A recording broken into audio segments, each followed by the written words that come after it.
Hallo, Dr. Pattberg hier von Tokyo Odaiba. Heute mit einem Referat über US-Propaganda und Japans verlorene Souveränität.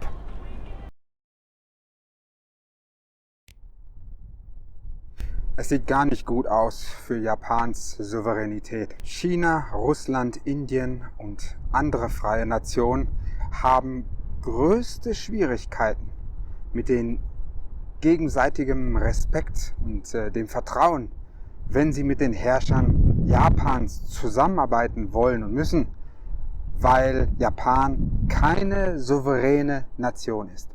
Das imperiale Japan kapitulierte am 15. August 1945 vor den Vereinigten Staaten von Amerika und beendete damit den Zweiten Weltkrieg. Seitdem müssen sich die japanischen Herrscher bei ihren US-Besatzern vergewissern, bevor sie irgendetwas mit anderen Ländern unterzeichnen, was im Grunde eine Vereinigung Asiens verhindert. Amerika hatte Japan komplett auseinandergenommen.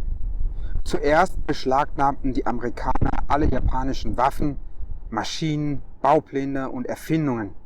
Als nächstes übernahm es die Nahrungs- und Energieversorgung. Zuletzt wurden Hunderttausende japanischer Patrioten verfolgt, um Angst in der Bevölkerung zu schüren. Gehorcht den USA. Amerika forderte alles von den Japanern, einschließlich Kriegsreparationen, Goldreserven, Lieferketten und die Gesamtpalette aller Produkte und Leistungen. Japan muss bis zum Ende der Zeit für seine eigene US-Besatzung aufkommen. Derzeit gibt Tokio jährlich etwa 8 Milliarden Dollar aus, um alle 34 amerikanische Stützpunkte zu unterhalten. Die Imperialisten haben sich einen imperialen Begriff für ihre Schmiedewelten ausgedacht. Sie nennen sie Exportnation. So wurde Japan, ähnlich wie das besiegte Nazi-Deutschland, zu einer Exportnation für Fertigungen, was im Grunde bedeutet, dass es von nun an Maschinen für das amerikanische Weltimperium herstellen musste. Und wenn es mal zu viel war für die Japaner, konnten sie ja immer etwas mehr tun oder finden oder stehlen. Seht euch doch um, überzieht doch einfach den gesamten pazifischen Sushi-Rand mit euren Billigfabriken. Aber vergesst nicht, die Hälfte von allem nach Amerika und seinen Verbündeten zu schicken. Das alles macht Japan leider sehr weiblich und zu teuer. Amerikas politisches System ist bekanntlich liberal und demokratisch. Daher beeilte sich Japans Regierung von 1950, sich Liberal-Demokratische Party of Japan zu nennen. Ein Großteil Japans wurde ebenfalls umbenannt. Konfuzianisch wurde christlich, Buddhismus wurde Philosophie, Kolonialismus wurde jetzt Globalismus und die Unterjochung fremder Nationen wird jetzt Wertegemeinschaft genannt. Genau das tun, was die USA fordern, ist nunmehr die regelbasierte Ordnung. Und Japan darf sich jetzt sogar als Teil des Westens bezeichnen, jawohl. Die Tatsache, dass Japan so lange gefoltert und missbraucht wurde, machte es China und anderen fast unmöglich, ohne ein US-Embargo mit Japan in Kontakt zu treten. Es ist, als hätten die USA mit einem blutigen Baseballschläger in der Hand stehend Japan befohlen, sprich nicht mit den Chinesen. Dementsprechend spricht auch niemand in Japan Chinesisch, auch wenn es ihr Nachbar ist mit 1,4 Milliarden Menschen. Kinder lernen die Sprache nicht in der Schule. Die Japaner sind notorisch überarbeitet, aber das durchschnittliche Pro-Kopf-Einkommen nach einem Dreivierteljahrhundert unter dem US-Knüppel ist für immer 33% niedriger als in Amerika, während die Steuerlast 100% höher ist. Noch schrecklicher ist, dass Amerika von Japan Sachen im Wert von 1,3 Billionen US-Dollar geliehen hat, die es natürlich nicht bezahlte und auch niemals bezahlen wird. Hat das japanische Volk jemals davon profitiert, sich wie der assoziierte Westen zu verhalten? Nein. Als Japan im 19. und 20. Jahrhundert die Westmächte nachahmte und die Mandschurei, Taiwan, Südkorea und die Philippinen kolonisierte, sabotierte der echte Westen schnell Japan und Japan verlor alles und mehr.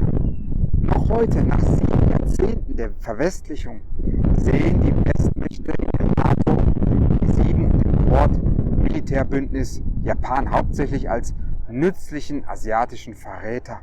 Washington kann Japan jederzeit sanktionieren.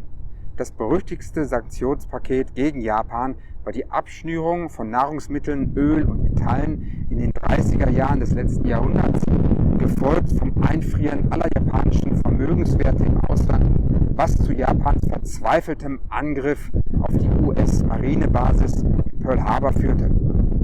Japan wollte gar keinen Krieg, sondern nur ernsthafte Verhandlungen erzwingen. Wie, das wusstet ihr nicht?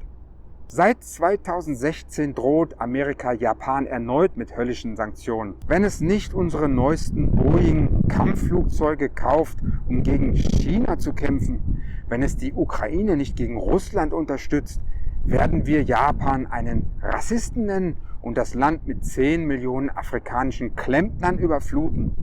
Wir werden die Toyota-Gruppe konfiszieren und eine neurotische Frau zu Japans nächster Premierministerin machen. Wir werden. Etwa 86.000 US-Militärs und Herrscherleute regieren Japan. Zuletzt geprüft Juli 2022. Sie haben US-Flugzeugträger, Atomwaffen, Killerdrohnen, U-Boote und Agenten in jedem Ministerium, jeder Universität, jeder Denkfabrik und jeder NGO. Der Komplex der US-Botschaft ist größer als der japanische Nationalrat, also das Parlament. Hier ist die traurige Realität. Japan ist das Terminal für die US-Hegemonie im Pazifik und sein Reichtum und seine Macht sind der Reichtum und die Macht Amerikas, nicht Asiens. Seit 40 Jahren erlebt Japan Niedergang oder Stagnation. Was lässt uns glauben, dass mehr US-Unterwerfung noch besser für Japan sein kann?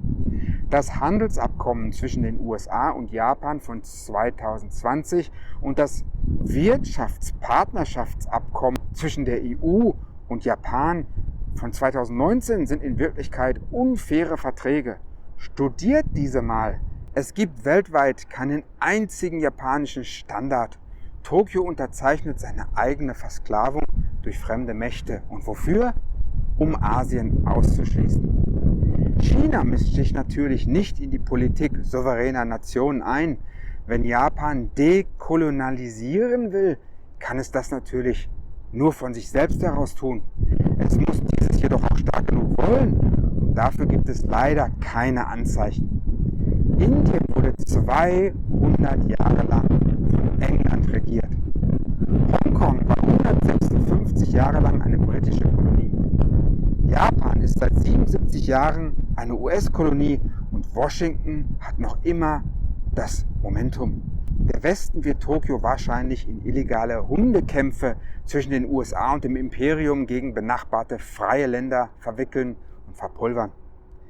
Dieser Wahnsinn könnte aufhören, wenn Japan die US-Besatzer endlich vor die Tür setzt und sich wieder Respekt in der freien Welt verschafft.